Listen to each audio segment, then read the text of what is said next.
తెలంగాణ ధనిక రాష్ట్రం ఏర్పడ్డప్పుడు 2014లో. 2024 వరకు అదే పరిస్థితి ఉందా లేదా? ఇవాళ చెప్తున్నాడు ఈ ముఖ్యమంత్రి పెద్ద మొగాయన ఓ కోటీశ్వరులని చెప్తా నేను వీళ్ళకు నా స్కీములు తిని పైసలు తిన్నోళ్ళు ఉంటే సరిపోయా వాళ్ళు ఓట్లేస్తే సరిపోయి అని చెప్పి మాట్లాడుతున్నాడు కదా. 2,500 రూపాయలు వాళ్ళకి ఇస్తాను ఆడోళ్ళకు. నువ్వు కోటీశ్వరుల సంగతి పక్కకు పెట్టి తర్వాత సంగతి ఇంకా హ్మ్. 2,500 సంగతి ఏందో ఇయ్యారు అదే నెలకు గది కూడా ఇస్తలేవు కదా.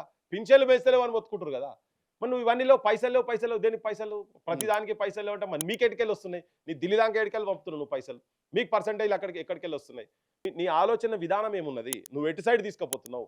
ఇలా రైతులు కల్లాల కాడ వర్షాలు పడి ఆగమై వడ్లు కొట్టుకోపోతున్నాయి మొత్తం. కళ్ళం నిండా గింజాలున్న రైతన్న పల్లెం నిండా మెతుకులు లేవో రైతన్న అనేది నిన్ననే చూసాం అట్లాంటి సిట్యుయేషన్స్ చూసినా చాలా. కదా. ఇప్పుడు నువ్వు వచ్చిన తర్వాత అట్లీస్ట్ ఇప్పుడు ఆయన వచ్చి రైతు కేంద్రాలని పెట్టిండు కదా. నువ్వు గోడౌన్స్ అన్న కట్టి పండిన ధాన్యానన్నా సేఫ్ గా పెట్టలేని దుస్థితిలో ఇన్నేళ్ల తర్వాత భారత చరిత్రలో ఉన్న తర్వాత ఇంకెక్కడ నాకు అర్థం కాదు వీళ్ళు వచ్చేమన్నా చేసిరా.